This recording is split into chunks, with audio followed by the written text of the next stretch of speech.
Hey guys, Smithy here. Welcome back to a brand new episode of the SmithCast podcast, episode 2. Unfortunately, we don't have a guest for this episode, but we are looking to get guests on in future episodes. I've already asked a few YouTubers and a few friends to come on the show and, just have an episode or a few episodes, etc. And, we're talking things through. So, let's kick this off with the reason why this podcast was delayed this week was because I was supposed to upload it on Thursday, but I've just been so busy this week and I've had a lot going on in my life.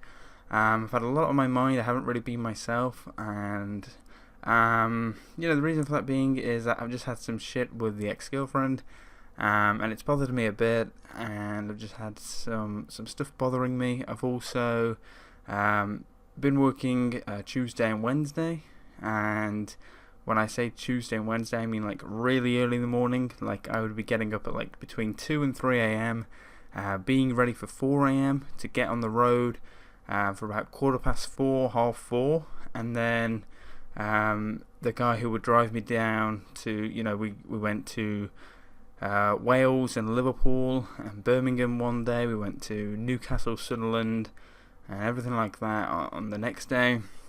I'm getting back at like 6 o'clock at night, 5 and 6 o'clock at night, which isn't too bad. I could have still recorded a video, but I'm too tired. I've done 12 hours, I've lifted things, I've moved things, and watching traffic is really boring. It really does kill your eyes, and that's it. And I went to work last night, so I got work again today, and I got work again on Saturday and on Sunday, so life's great. Busy. So that's why there hasn't been many videos this week. My life's been a bit busier than normal.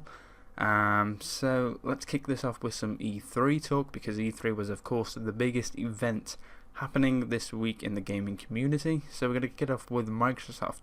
I actually think Microsoft had an okay press conference. Now, the reason why I say okay is because me, as a gamer, it doesn't interest me. But if I was interested, then I would say they had a brilliant sort of, event. Microsoft, they showcased a brilliant, they did actually do a really good job at showing their games, announcing things, and that they held a really good event, and that's great because maybe that will boost their sales. But it's not going to boost them drastically that they overtake PlayStation, because everyone's just going to continue to buy PlayStation. And after what they saw at E3, I think the PS4 won E3, to be fair. I think Sony are for the gamers, and the Xbox One, they needed to get the announcements in to bring back the gamers or to draw the gamers in.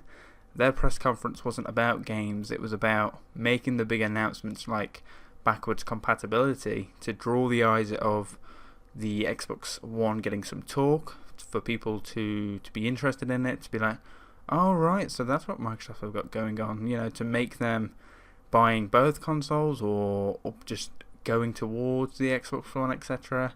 To try and touch it, to just try and draw them in and try and get them to try it out, etc.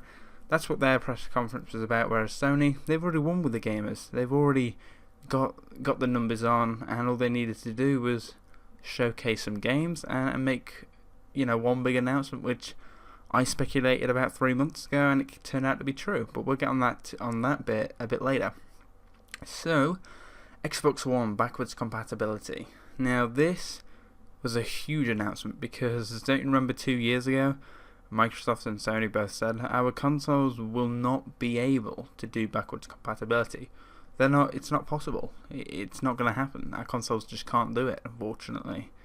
But yet, 2 years later, they can. I always think the companies like this, when they make something like this, they always know that it can, but they leave it for the future in case anything goes wrong, in case sales drop down, in case anything drastically fails with their machine. They can just say, hey, look, we have this feature, we want you to come back, this is why you should choose us. And this is exactly what Microsoft did. Now, this backwards compatibility, I don't know how it's going to work, because there hasn't been any confirmation on it. It's still kind of confusing. Now, I know that you can, they're trying to get every single game that was on Xbox 360 available, but they haven't announced how it's going to work, because in my eyes, I think, in my head and in my eyes, I can only see this working that Microsoft have to pay the company who makes the game some money to say, look, can we use this? Because I think, obviously you could be playing a 360 game on the Xbox One, so you're not going to be playing a recreated game or a remodded game or a redesigned game or just an updated game. You're still going to be playing on the 360 graphics, the 360 servers, and everything that was wrong in the 360 version of that game is still going to exist on the Xbox One.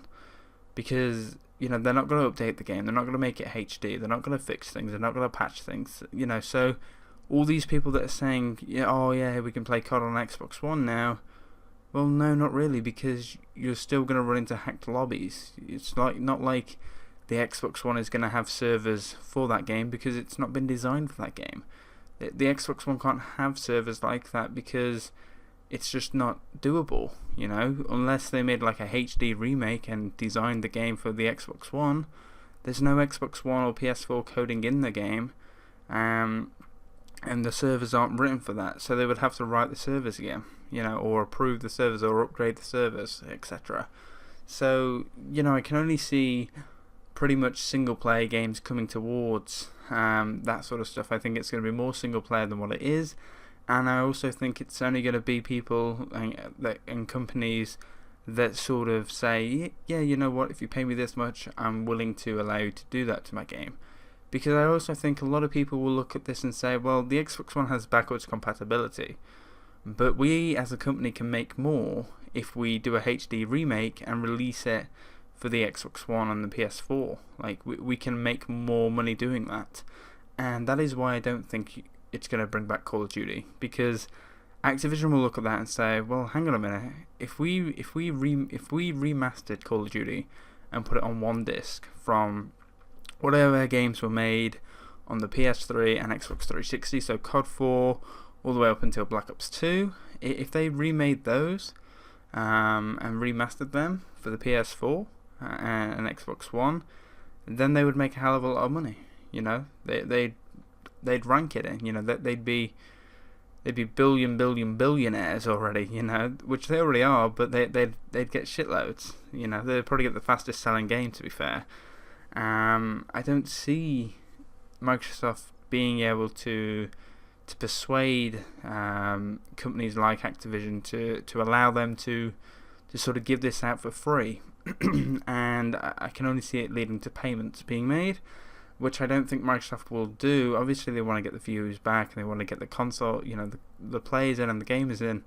But I don't see them doing that, because I think they're just going to be like, well, we can't offer you this game, but we can suggest 5 or 6 games that aren't like that. But they were good, they were well played on the Xbox 360. So, apart from that, Microsoft announced a new controller, which is very interesting because the controller is very much like a Scuf controller. It's exactly like a Scuf controller, probably less advanced. Now, the reason why I say less advanced is not because of the features, but Microsoft are less advanced about how these types of controllers go. They're less advanced in how to promote them, how to advertise them, how to sell them, what could go wrong with them. They're not advertised in this type of market, whereas Scuf Gaming have been there for over 5 years now.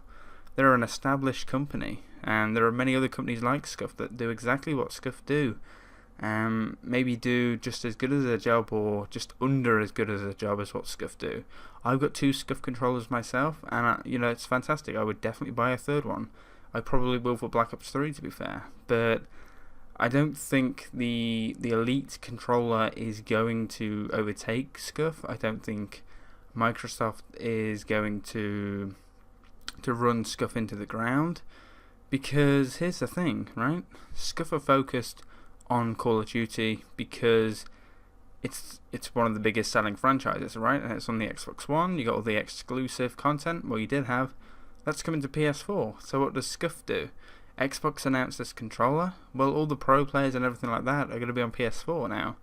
So no one's doing these controllers for the PS4, right? And Scuf are doing them, and other companies are, but Sony aren't coming out and doing this controller. So Scuf still have a market. Scuf still exist.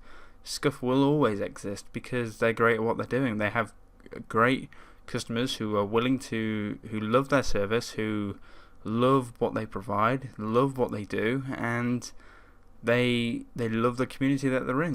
Scuf sponsors gaming events, etc. They advertise well, they market well, they earn a good profit, they manage well, they have sales, they do everything right that the customer wants, and that's it.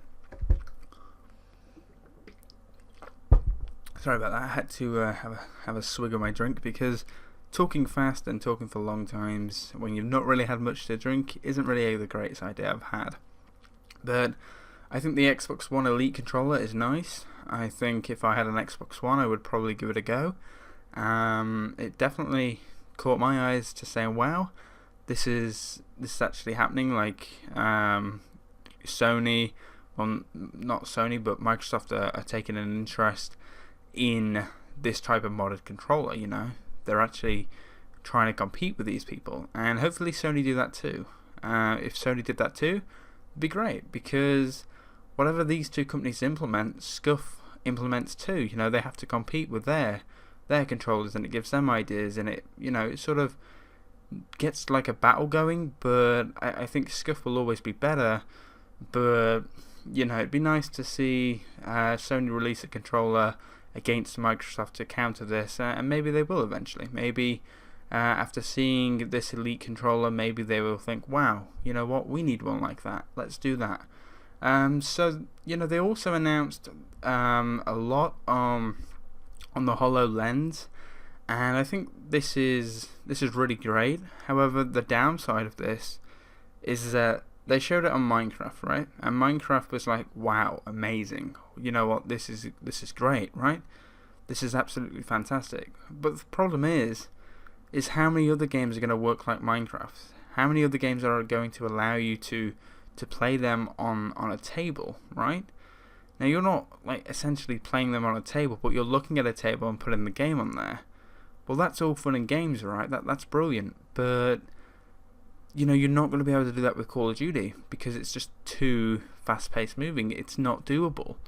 So the HoloLens, to me, isn't really suited to these big games. It's more suited to like the Minecrafts, the indie games. They're slowed down and you can do whatever you want. It's a simulator game. It's a simulating experience. Something that you use for your single player, not your multiplayer.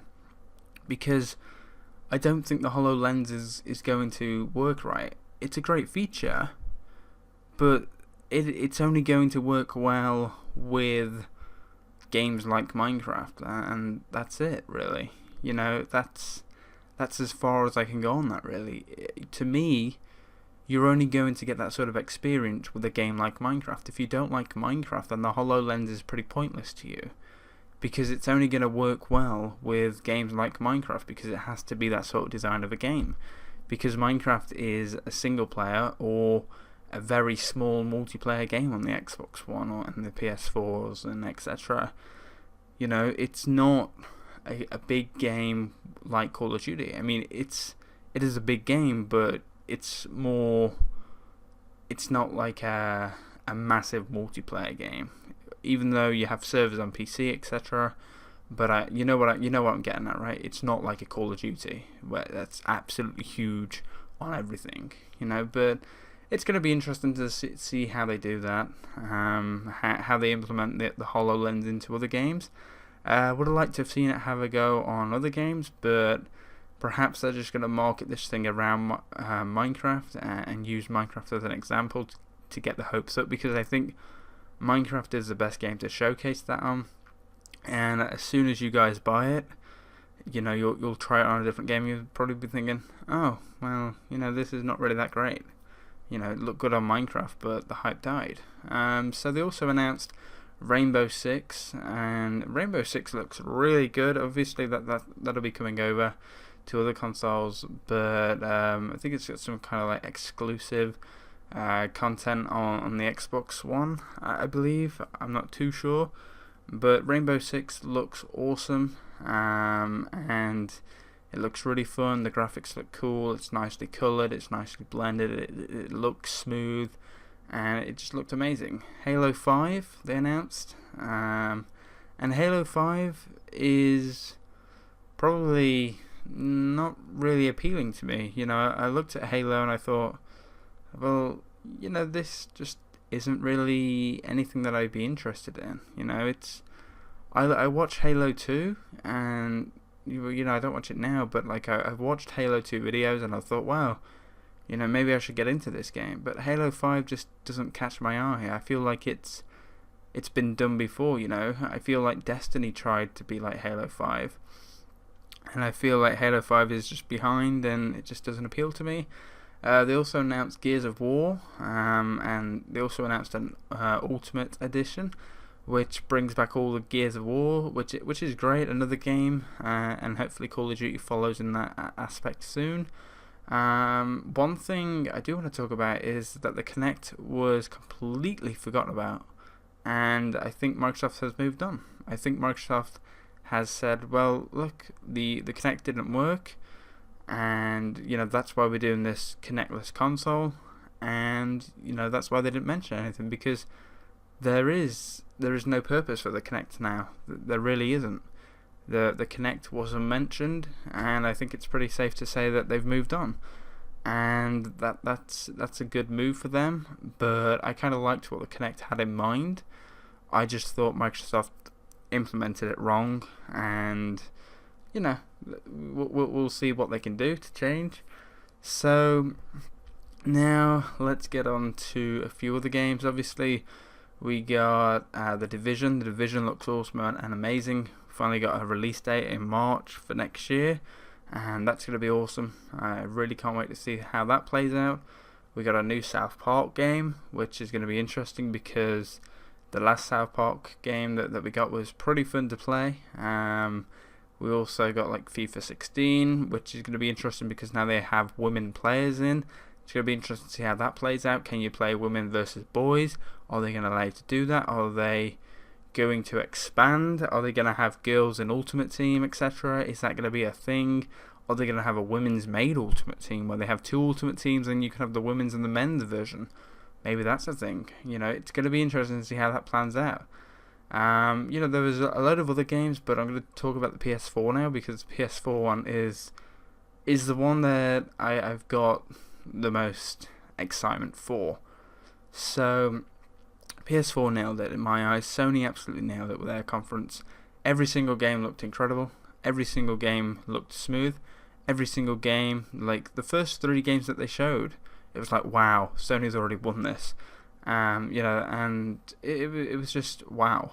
I was impressed with everything. They got the Final Fantasy VII remake coming, which is awesome because a lot of people didn't experience that game. A lot of people actually brought their own first PS1 and PS2 to play these games, and it's awesome that they're going to remake that. Maybe we'll get some new PS2 and PS1 remakes for the PS4, just like Crash Bandicoot maybe, hopefully, fingers crossed. Come on, Naughty Dog, get your shit together. The Last Guardian looks awesome. It's finally out of development hell. For anyone that didn't know, this game has been on edge in development hell for a while. There was cases where it wasn't going to be made. There were cases where it was going to be made, then they lost funding for it. It's been in hell forever, so it's finally out of that. It's finally got a release. It's finally looking good, and I have to say, I will be looking forward to that. I really do think it's going to be a good, interesting single-player game, and I can't wait to play it.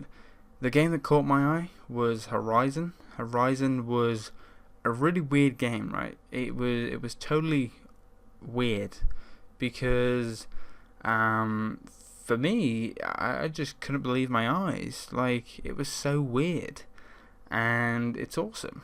So the idea of the game is to have this sort of girl kill robotic dinosaurs and everything like that, and it's really good. It looks fun. It looks a hell of a lot of fun. There's more to it than that. Go watch a trailer of it. I honestly do recommend that because it's so good. It's so good. It looks amazing.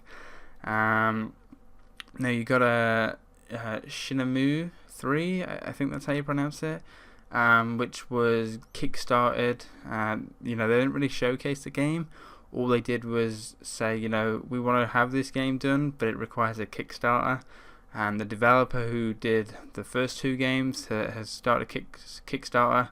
It's now been announced that the game is going to be made, and they smashed it within 24 hours of E3 of announcing it, that we need a Kickstarter for this game. Now Sony could have funded that game, but it's just to save money, really, isn't it? No Man's Land, that looks awesome. It really does. No Man's Sky, No Man's Land, whatever you want to call it. It's a PS4 exclusive. It's pretty much a universal exploring sandbox game. You can explore the entire galaxies and mess with the life on the planets and destroy the planets, etc. You can go to every single thing in the world, the actual entire world. You can go there. Planet-wise, the solar system, you can go there. The entire space is on offer to you. You can destroy the world. You can mess with the wildlife there. You can have fun. You can explore. You can just do everything. It looks really good. It does look amazing. The Unsure game that I was about was Dreams, I think it was called, which is an artistic game. And basically it's just draw something, but for the PS4. In a way it's kind of like draw something. It doesn't have the text things, but you draw your dreams, or you just draw anything that you want. And I think it's going to be awesome, because I can't wait to see what other people draw, because there are going to be some talented people on that. There are going to be some really good professional drawers that go on that and create this lovely art and create these lovely textures and etc. It's just going to be awesome. Uncharted 4, well, Uncharted, not Enchanted. Uncharted 4 was announced, and it looks again like Naughty Dog have hit another home run with their games. They don't rush them. They take their time. They've polished it. They've made it look smooth. The colours look great. The gameplay looks amazing, and the old Uncharted games are coming out as well, so that's a big plus. They also announced that Black Ops 3 will get the DLC first and the beta first, and now they've signed an exclusive content deal, which is great, right? Because that's fantastic, because that was the right call to make. There's actually a hashtag going out on something about Xbox. It's Xbox only or something like that, Xbox first or something like that. That's trying to counter this, but these people don't realise that the deal's been signed, it's been agreed, and it's happening, and there's no hashtag in the world that could make it stop. The PS4 is a better console. You guys just have to accept that. If you can't accept that, then look at the sales. That tells you. Sales tell you everything, and the PS4 does win. There's also, it's going to be great, because I finally wanted that to happen, and it is finally going to happen. The PS4 will get exclusive content first.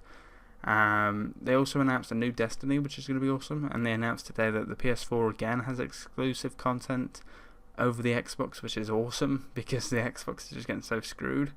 And the PS4 is just going to benefit a hell of a lot. There's going to be a lot of players who move over from Xbox One just for the Call of Duty deal, and maybe for the Destiny deal again as well. Trust me, the Call of Duty will bring a hell of a lot of PS4 players in. It's going to bring all the pro players in, the pro scene in, so that's going to be awesome. The PS4 is going to be the lead platform design, console. It's going to be the leading console to market, advertise, to showcase, to talk about, and the Xbox One is going to get fucked over by one of the biggest franchises in the world, which is Call of Duty, and everyone's just going to be on the PS4, really, because we already have enough. We already have more Call of Duty players, but now that they've got the DLC, it's half of the Xbox One users are just going to buy the PS4. A lot of people say that a lot of the Xbox people were saying, oh no, they shouldn't have done this, they should have just made it equality and everything like this, and it's like, we've been saying that for years, and it's just so good. We just want years ahead on you now. We just want payback. We just want to say, oh look, the PS4 is better now, because you had that whole, oh look, the Xbox 360 is better. Well, how's it better? Oh, it's a better console. It's got better hardware. It's got better specs. It's got the Call of Duty deal as well. You have to wait a month, and now we've got the better console. We've got the faster console, the better looking console, and now we're gonna have the DLC first, and it's gonna be awesome. So that's gonna be awesome. They also announced like a PlayStation View thing for cable channels, which is really cool. It's about time PlayStation had their own TV service. Thankfully, though, they did it right in not talking about that too much. They did that a couple of months ago at an event, and they messed themselves up, and I'm glad they didn't mention much on it this time. They also mentioned Project Morpheus. That does look really interesting, and that does look kind of cool. Now, I've seen a few YouTubers say that they've worked on, they've had a go on Project Morpheus, and they said it's fucking brilliant. So it's gonna be interesting to see how that works. And because it doesn't have the same sort of aspects as what the HoloLens does, I think Project Morpheus is going to do really well, because it's not about playing the game on the table. It's not about putting the game on the wall. It's about having that, that like new gaming experience, that new breed of gaming. It's about pushing yourself in the VR department and saying, wow, look at the technology that we have, look at what I did to this game, etc. So that pretty much like recaps E3. Of course, I didn't mention Fallout 4, which I forgot about. Fallout 4, can't wait, looked amazing. I like the fact that Bethesda used standard gameplay content. I love the fact that they didn't try and hype up the game, because there's already enough hype up for this game. The public have spoken. We wanted a Fallout for years. And we've got one now. And also the Xbox One announced, Microsoft announced that on the Xbox One, Fallout 4 mods will be able to be ported from PC to Xbox One for free, which is pretty handy and pretty cool. It'd be interesting to see what type of mods will get ported over for free, and it'd be interesting to see if they actually do stay free, because I think that may change depending on how Steam work with their mod changing, etc. So, what else do we talk about, really? There was a lot that went in with E3. I could talk about Black Ops 3. I could talk about life changes, etc. So I think I'm just going to go with me right now and talk about what's going on in my life. Because I got a lot of tough shit to deal with. I'm in like love crisis. My love life is pretty much like a yo-yo. It's going up and down, up and down, up and down. And at the moment, that yo-yo is not coming back up. It's stuck on the floor. It's rolled off its string. It's fallen off. And it's just not coming back up yet, And the reason for that being is my ex-girlfriend called it off. She's... The last 2 months, she's pretty much been like a stranger to me. She's hardly had any phone for like a month and a half. She's... we just lost... contact. She shut herself out from everyone. I mentioned something, etc., and it worked with her. She started talking, and hopefully we can rebuild and sort of build the bridge again and bring the yo-yo back up. It's upsetting. I'm going to do another video to go on a bit more in depth. Really, I don't really think this podcast is really the one for it. But I am going to do a video on that. And what I do want to talk about is meeting people for the first time. Like, that's a scary thing, and that's something that I've been through myself. And I've got a friend who's going to be doing that. I'm not going to name him, but he's going to be meeting his girlfriend for the first time. And wow, it's scary. It's a month away. And each day it brings you two closer to seeing each other. I'm not talking about them, I'm just talking about in general. So you book your flights, you book your train tickets, you drive, whatever, and you make a date, you set a time, you set a place, you set your to-do list with each other. we can do this, we can do that, we can go here, we can go out there, etc. You make plans, and you have expectations. This is the first time you're going to see each other face to face. This is the first time you're going to be around each other. This is the first time you're going to be in each other's life completely. It's scary and nerve-wracking, and it's also kind of cute, right? Because it's also like a big step in the world as well, because when do you really meet new people? Of course you go to school, you meet new people. You go to college, you meet new people. You go to university, you meet new people. You meet new people in your life every single day. The fact is that you don't really get to know that person. You get to know them for about 10 minutes maybe. If you meet them in the street, you might have a 5-minute conversation, or you meet someone in a shopping centre, you might have a few minutes on a conversation. You meet people online, whether it be on Facebook, apps, consoles, etc. You talk to them for a few minutes, maybe an hour or so. Maybe you change lobbies, etc. You have them as a friend. You don't talk to them again, but we all have those friends on our friends list where we spoke to them one night and then we just didn't really talk to them again, kind of thing. And that's how it can go sometimes. But when you're talking to someone that you've never met, and you've been talking to them for 10 months, a year, 5 months, 8 months, it's tough, because it's you picture it so many times. You picture it happening. You picture what you're going to do. You picture your reaction. You talk about your reaction. Oh, when I meet you, I'm going to give you the biggest hug ever. Oh, I'm going to do this. And you all this goes through your mind, and you think, wow, I've only got a week to go until this actually happens. And it's kind of a big thing, because this is not something where you're doing this alone. You're not going with your parents or your family. You're doing this alone. You're not going with friends.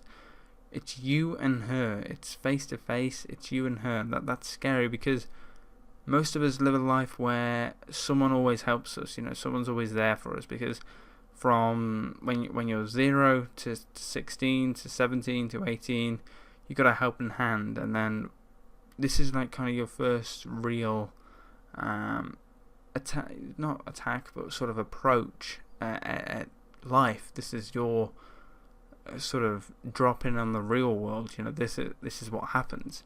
I've been speaking to this girl or guy or person, whatever, and today's the day that we meet, and it's scary. It really is scary. And I would probably say that the best thing to do is to just wing it. Don't make plans, because plans never go to plan. You can plan stuff, but what's to say something doesn't happen on that day that makes you change your mind about doing that together, going here, going there, etc. So just wing it. Just do what you want to keep her happy. Just make her laugh, make her smile, etc. Most of the time it's normally the women that are more nervous than the guys, in my experience. I know that for a fact. But a few drinks down her should be fine. And just chat, get comfortable seeing each other face to face, and actually being in touching distance of each other. That's something that you have to get used to, and you have to take in the fact that, wow, this is really happening, kind of thing. And that's always another thing as well. Just be yourself. Don't be something you're not. Don't put on a different personality. Don't put on a different person. Just be who you are, and you'll be fine. So meeting people is hard. It's tough. It's interesting as well. It's a new experience. But it is tough. It's a long way. I'm also gonna talk about, what can I talk about? I don't know. I think I'm just gonna talk about life, how it can change so quickly. Because I feel in the last month my life has changed drastically. I've gone from just YouTube, for example. Last month I think I had 400 subscribers. I've now got 600 and something. That's a massive change. In myself, I've gone from having no job, unfortunately, from last month, to having a job, to be working, kind of like 2 jobs in a way. I've gone from having a girlfriend to being single to my life being like a yo-yo, you know, having ups and downs. And you know, life can change so quickly, and life can change every single day. Tomorrow's a new day, tomorrow's a new dawn, and you know, you can change your life in just a day. You know, you can apply for a job today, and tomorrow you get called or emailed and contacted and saying you have an interview. That's a new day. You know, that's a new change in your life. That's something you didn't have the day before. So your life can change, your feelings, you know, who you fall in love for, your feelings about someone can change.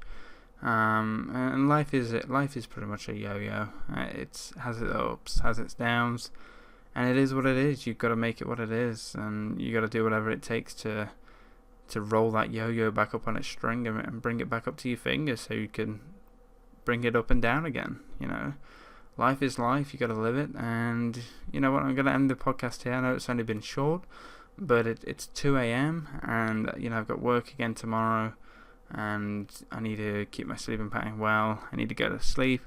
I got work tomorrow, I got work on Saturday, I got work on Sunday, and yeah, you know, it's just crazy. But yeah, I'm going to end this episode here. Thanks for watching. Hopefully you enjoyed this. Sorry about the short length of time, I do apologise. If you did enjoy this SmithCast podcast episode 2, then let me know in the comments, and let me know if you want any future guests on, who do you want, etc. Try and be realistic. Obviously I only have 600 subs, so anyone who you like around up to like 1,000 or something, you know, let me know and I'll try and get them on. I'm gonna try and get a few of my friends on and a few other YouTubers who I know, and yeah, I'm really looking forward to Black Ops 3. E3 was a blast, and yeah, have a wonderful day, and peace and goodbye. Make sure to subscribe, hit the like button, and check out episode 1 if you did miss it. Peace.